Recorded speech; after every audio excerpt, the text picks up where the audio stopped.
Hello, नमस्कार साथियों। मैं शुभम शर्मा एक बार फिर से आप सभी का स्वागत करता हूं अभ्युदय आरपीएससी के इस ऑनलाइन चैनल पर। तो आपकी आगामी जो वैकेंसीज हैं उनके लिए स्पेशली बात करें तो आरएस और एसआई के लिए एक छोटा सा इनिशिएटिव शुरू किया गया है, जिसके अंतर्गत जो भी आप करंट अफेयर्स के जो भी पार्ट अपने एग्जामिनेशन के अंदर पूछे जाते हैं उनको यहाँ पर डिस्कशन करने के लिए मतलब आपका बहुत भारी समय नहीं दिया जाएगा। केवल जो आपके वीक के अंदर कुछ जो महत्वपूर्ण सवाल, स्पेशली जो आपका सिलेबस है जिसमें कुछ करंट अफेयर आपके पूछे जाते हैं इंडिया से रिलेटेड, भारत से रिलेटेड, और कुछ स्पेसिफिकली पूछे जाते हैं राजस्थान से रिलेटेड करंट अफेयर।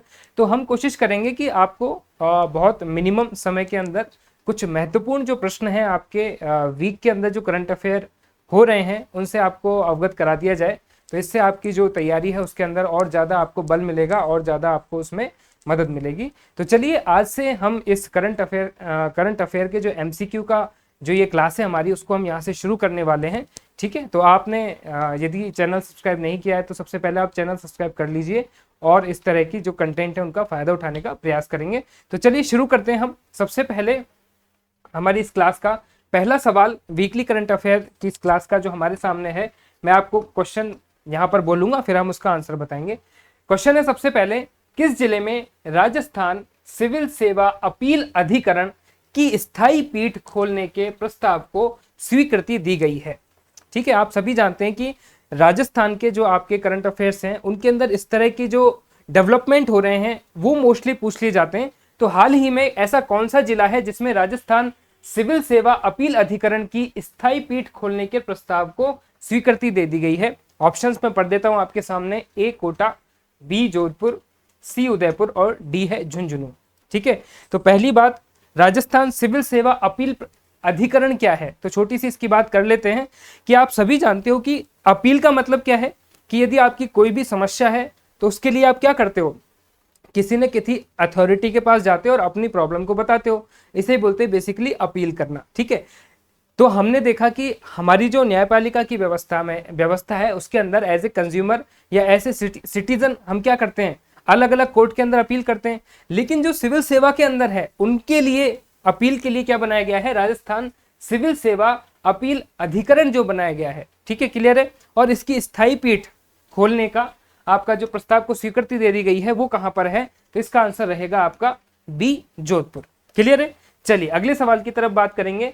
कुल मिला के हम 25 सवाल यहाँ पर अच्छे जो वीक के अंदर पूछे जा सकते हैं आपके लिए उनको डिस्कशन करेंगे। क्वेश्चन नंबर सेकंड आपसे यहाँ पर पूछा जा रहा है वो क्या है, राजस्थान में राजस्व सूचना व आर्थिक अपराध निदेशालय का गठन किया गया है, इसकी नोडल और प्रशासनिक विभाग क्या होगा? देखो आप यदि पुराने पेपर निकाल के देखोगे तो ये नोडल एजेंसियां खूब पूछी जाती हैं एग्जाम्स के अंदर। ठीक है, तो जो डेवलपमेंट हो रहा है उसके अंदर हम साथ में ही इन इंपॉर्टेंट नोडल एजेंसीज को यहाँ पर कवर करते हुए चलेंगे। तो राजस्थान में राजस्व आसूचना व आर्थिक अपराध निदेशालय का गठन किया जाएगा, इसका नोडल और प्रशासनिक विभाग क्या होगा? तो ऑप्शन है, पहला है सामाजिक न्याय अधिकारिता विभाग, दूसरा है यहाँ पर पुलिस विभाग, नंबर 3 पर आता है आपका वित्त राजस्व विभाग, और डी ऑप्शन आपको दिया गया है आर्थिक एवं सांख्यिकी विभाग। तो बिल्कुल इस क्वेश्चन का आंसर रहेगा आपका वित्त राजस्व विभाग को एक तरह से नोडल एजेंसी बनाया जाएगा जिसके पास में सारा दायित्व रहेगा इस कार्य के निर्वहन के लिए। क्लियर है। चलिए अगला सवाल, क्वेश्चन नंबर 3 आपके सामने है, राजस्थान के किस जिले में पुलिस प्रशिक्षण स्कूल की स्थापना की जाएगी?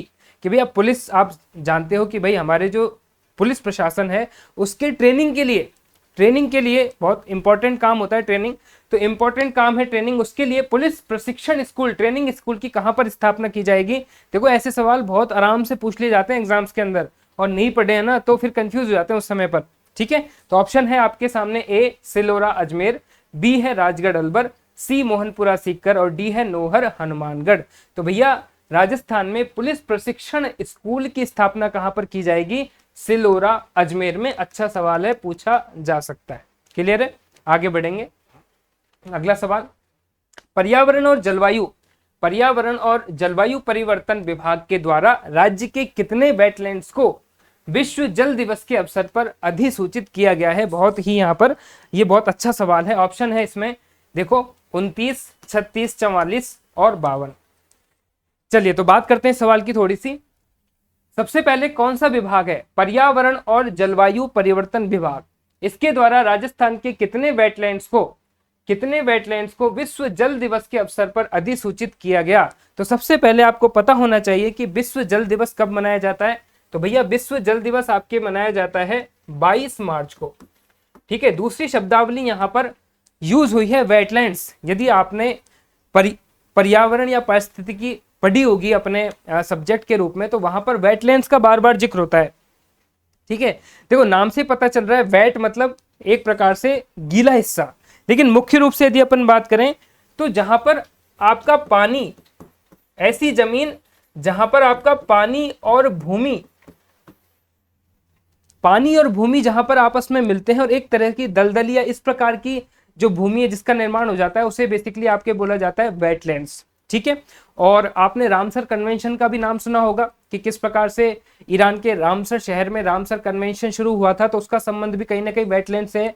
तो हमारे लिए इंपॉर्टेंट सवाल यहाँ पर है कि राजस्थान के मतलब अपने राज्य के कितने वेटलैंड्स हैं जिनको यहाँ पर अधिसूचित किया गया है। तो ये संख्या आपसे कभी भी एग्जाम में पूछी जा सकती है। तो इसका आंसर है आपके 44। ठीक है, छोटे से एग्जाम्पल आप देख सकते हैं कि भैया आपके जैसमंद झील हो गया, कुंभलगढ़ वन्यजीव अभ्यारण्य हो गया, ये सभी आपके वेटलैंड्स के अंतर्गत आते हैं। ठीक है, और तो ये सवाल अच्छा है, इसको अपन ध्यान रखेंगे। चलिए अगले सवाल की तरफ मूव करेंगे। क्वेश्चन नंबर 5 पूछा गया है, भारतीय भूवैज्ञानिक सर्वेक्षण में राजस्थान के किस क्षेत्र में लिथियम के भंडार मिले हैं? देखो अच्छा सवाल है। भारतीय भूवैज्ञानिक सर्वेक्षण में, देखो भूवैज्ञानिक सर्वेक्षण एक प्रकार की संस्था है जो क्या करेगी, अलग अलग राज्य के अंदर अलग अलग रिसोर्सेज को फाइंड आउट करने की कोशिश करेगी। तो उन्होंने राजस्थान के किस क्षेत्र में आपको लिथियम के भंडार मिले हैं? ऑप्शन है आपका डेगाना नागौर, ऑप्शन बी है फिर से सिलोरा अजमेर। अब याद रहेगा ना, सिलोरा अजमेर में क्या है? पुलिस प्रशिक्षण केंद्र। सी हिमवासपाली और डी है आपका हमीरगढ़ भीलवाड़ा। तो इस क्वेश्चन का आंसर मैं आपको बता देता हूं। इस क्वेश्चन का आंसर है आपके डेगाना नागौर, कि भारतीय भूवैज्ञानिक सर्वेक्षण में राजस्थान का ऐसा कौन सा क्षेत्र है जिसमें लिथियम के भंडार मिले हैं। यदि अपन थोड़ी सी बात कर लें लिथियम की, तो लिथियम अपने लिए बहुत ही इंपॉर्टेंट है। उसका रीजन क्या है कि जैसे जैसे हम टेक्नोलॉजी में आगे बढ़ते जा रहे हैं, तो अपनी जितनी भी बैटरीज हैं, भाई आप सभी जानते हो कि अब जो अपने व्हीकल्स पहले चलते होते थे, अभी भी चलते हैं, पेट्रोल डीजल से चलते हैं, लेकिन आगे का जो जमाना आ रहा है वो किसका आ रहा है? आप सभी जानते हो, ई व्हीकल्स आपने देखे भी होंगे, अपने सड़क पे भी चलते हुए बहुत सारी, और सारी जो बड़ी गाड़ी है उनके भी अब ईवी मॉडल्स आने लगे हैं। तो उनमें सबसे ज्यादा इंपॉर्टेंट क्या है, यूज होने वाली चीज है बैटरी। और वो बैटरी जो है ना, उसके लिए सबसे इंपॉर्टेंट क्या है आपका? लिथियम। तो जब इस चीज की रिक्वायरमेंट बढ़ रही है और यदि वो चीज अपने राजस्थान के किसी क्षेत्र में मिल रही है, तो वहां से भी सवाल बनने की संभावना हो जाती है। और मैं आपको बता दूं कि 70% एक तरह से भारत की चीन पर निर्भरता है अभी तक। और इसके अलावा जम्मू एंड कश्मीर के अंदर सबसे ज्यादा लिथियम पाया जाता है, लेकिन अब राजस्थान में इसका बहुत बड़ा स्रोत मिला है। वो कहां पर मिला है? आपके डेगाना नागौर में।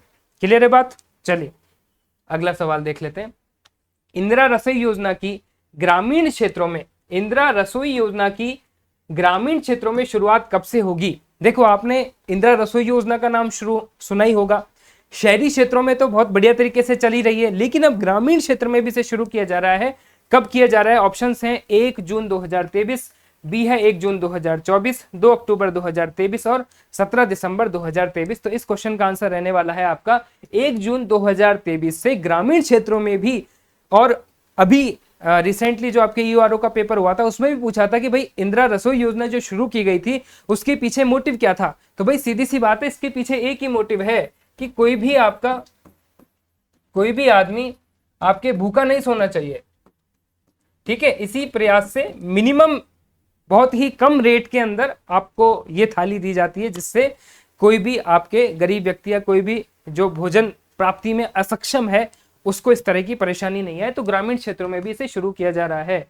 अगला सवाल, क्वेश्चन नंबर 7, देश के किस परमाणु विद्युत संयंत्र, क्वेश्चन अच्छे से पढ़ेंगे कि देश के कौन सा परमाणु विद्युत संयंत्र है जिसमें स्वच्छ न्यूक्लियर एनर्जी, ठीक है, क्लीन न्यूक्लियर एनर्जी की बात कर रहे हैं, क्लीन न्यूक्लियर एनर्जी का इस्तेमाल करके हाइड्रोजन संयंत्र लगाया जाएगा। ठीक है, तो ऑप्शन है यहाँ पर ए तारागढ़ महाराष्ट्र, बी ककरापारा गुजरात, सी कैगा कर्नाटक और डी रावतभाटा राजस्थान। तो सबसे पहले तो आपको न्यूक्लियर टेक्नोलॉजी के बारे में पता होना चाहिए, मुझे लगता है कि पता ही होगा आपको, कि जैसे आप सभी जानते हो कि डिफरेंट डिफरेंट वेज हैं इलेक्ट्रिसिटी प्रोडक्शन के, उसी में से एक तरीका आपका न्यूक्लियर एनर्जी भी है। ठीक है, कोयले से जो ऊर्जा जनरेट होती है वो सब तो आप जानते ही हो, लेकिन वो ऊर्जा का स्वच्छ स्रोत नहीं होता, क्योंकि उससे एमिशन बहुत ज्यादा होता है। और अभी हमारा जो सारा फोकस चल रहा है वो किसके ऊपर चल रहा है? ग्रीन एनर्जी के ऊपर चल रहा है। तो ये ग्रीन एनर्जी इनिशिएटिव के अंतर्गत ही आप इस बात को मान लीजिए कि ग्रीन इनिशिएटिव जो है उसके अंतर्गत परमाणु विद्युत संयंत्र और उसमें भी हाइड्रोजन का इस्तेमाल करना, क्योंकि हाइड्रोजन के इस्तेमाल से क्या होता है, क्लीन एनर्जी जनरेट होती है, तो वो राजस्थान में। और ये सारे ऑप्शन आपको दिए गए हैं, इनमें ये सारे क्या हैं, न्यूक्लियर पावर प्लांट्स हैं इंडिया के डिफरेंट डिफरेंट क्षेत्र में। तो इनके पहली बात तो नाम पता होना चाहिए। और इस क्वेश्चन का आंसर है सीधा सा आपका, आपके रावतभाटा राजस्थान के अंतर्गत ये शुरू किया जा रहा है। ठीक है, चलिए क्वेश्चन नंबर 8 की तरफ मूव करेंगे। प्रदेश के कितने ब्लॉक हैं जिनमें महिला ग्राम सेवा सहकारी समिति गठित की जाएगी?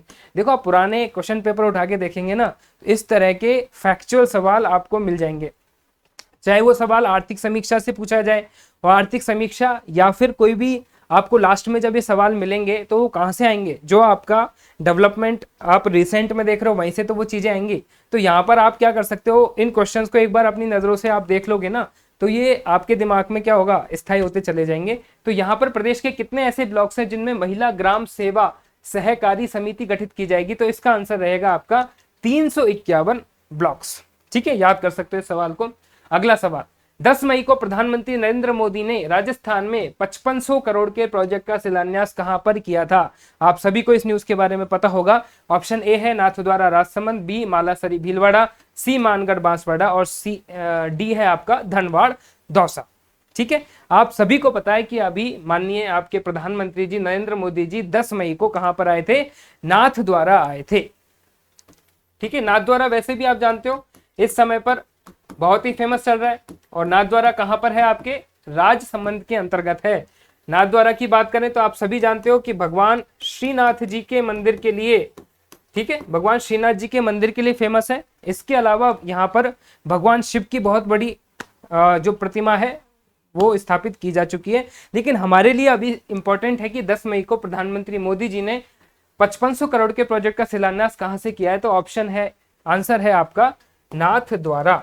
और यहाँ पर मोदी जी श्रीनाथ जी के मंदिर में भी जाकर आए थे। इसके अलावा बात करें तो क्या क्या प्रोजेक्ट्स को इन्होंने एक तरह से यहाँ पर शुरू किया, तो बेसिकली जो नाथद्वारा है उसको ट्रेन कनेक्टिविटी देने की भी यहाँ पर बात की गई है, और कुछ नेशनल हाईवे के 3 प्रोजेक्ट हैं उनको भी यहाँ पर शुरू किया गया है।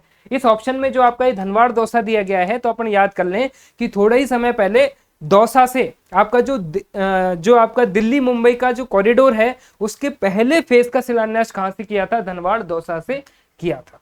क्लियर है आपको? चलिए आगे चलेंगे। क्वेश्चन नंबर 10 है, ब्रिटिश संसद में किन 6 राजस्थानी व्यक्तियों को भारत गौरव अलंकरण सम्मान से सम्मानित किया गया? बहुत ही अच्छा सवाल है कि ब्रिटिश संसद ने 6 राजस्थानी व्यक्ति हैं जिनको भारत गौरव अलंकरण सम्मान से सम्मानित किया है। ऑप्शन है Nareshpuri Maharaj, B Amit Lat, A option में ही दोनों है, बी है डॉक्टर संदीप जैन, गजराज सिंह राठौड़, श्याम सुंदर बजाज और सत्यम आहूजा, और डी है आपका उपरोक्त सभी।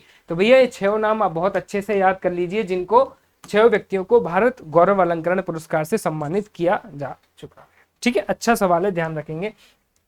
मूव करते हैं अगले सवाल की तरफ।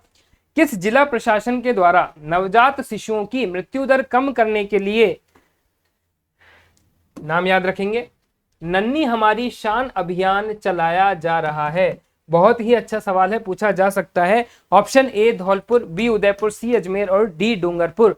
तो कौन से जिला प्रशासन के द्वारा नवजात शिशुओं की, भाई आप जानते हो कि जो नवजात शिशु है उनकी मृत्यु की जो रेट है वो बीच में काफी बढ़ने लगी थी। ठीक है, पहले के समय तो बहुत ही ज्यादा होती थी, लेकिन जब मेडिकल इक्विपमेंट्स और सभी सुविधाएं होने लगी तो ये रेट के अंदर कमी आने लगी। ठीक है, लेकिन फिर भी नन्ही हमारी शान अभियान किसके द्वारा चलाया जा रहा है?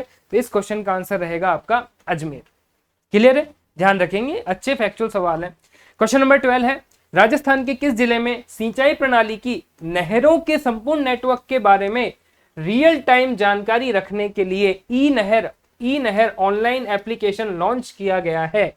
ऑप्शन है आपके सामने, ए श्री गंगानगर, बी हनुमानगढ़, सी भरतपुर और डी जोधपुर। देखो सवाल फिर से पढ़ लीजिए, राजस्थान का ऐसा कौन सा जिला है जिसमें सिंचाई प्रणाली की नहरों के संपूर्ण नेटवर्क के बारे में, भाई नहरें हैं अलग अलग, उनका जो पूरा नेटवर्क है उसको आप एक ही जगह पर बैठ करके उसकी मॉनिटरिंग कैसे कर सकते हो? भाई रियल टाइम मॉनिटरिंग का मतलब यही होता है कि हमारे पास में ऐसी इलेक्ट्रॉनिक डिवाइसेस, ऐसी एप्लीकेशन मौजूद हो जिनसे हम घर बैठे अपने ऑफिस में उन चीजों को ऑपरेट कर सकें।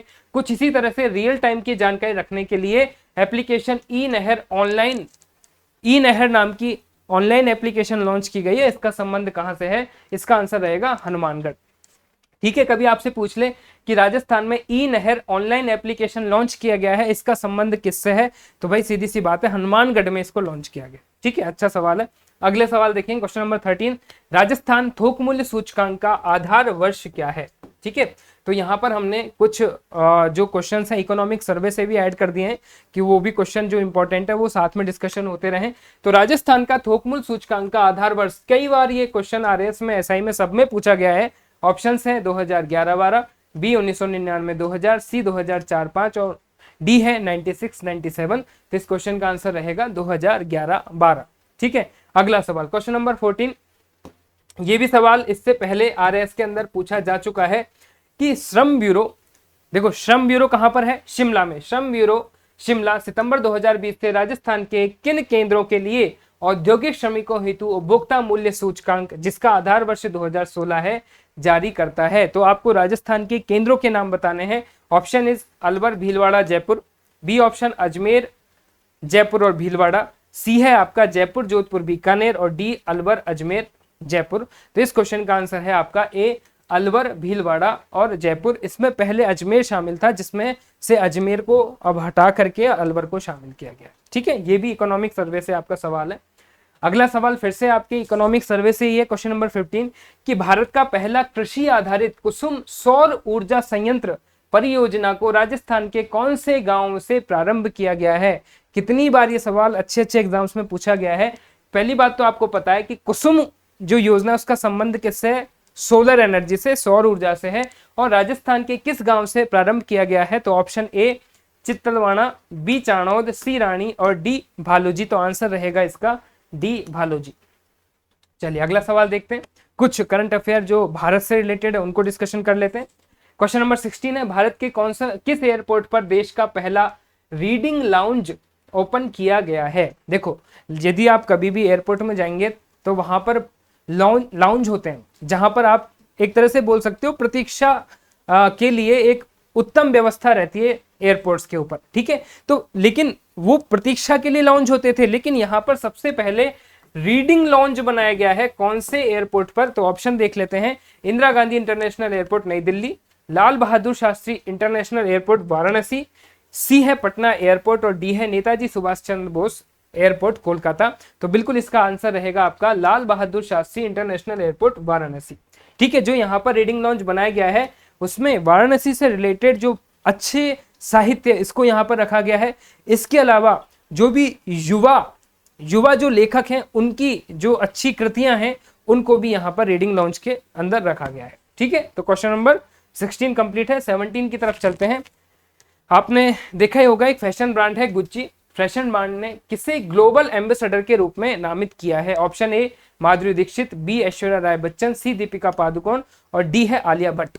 भाई गुच्ची जो है इटालियन कंपनी है, हिंदी में लिखें तो इतावली कंपनी है, और पहली बार किसी भारतीय को इसके ब्रांड एम्बेसडर के रूप में नियुक्त किया गया है, और वो कौन है? आपके आलिया भट्ट। क्लियर? चलो अगला सवाल, प्रसिद्ध कॉर्पोरेट लॉयर कौन थे जिनका हाल ही में निधन हो गया है? तो ऑप्शन ए है अजय बहल, बी है हरीश साल्वे, सी रीना कर्णी और डी है राजीव लूथरा। तो बहुत सिंपल सा सवाल है। अभी राजीव लूथरा जी जो हैं, जो एक फर्म चलाते थे जिसका नाम क्या था?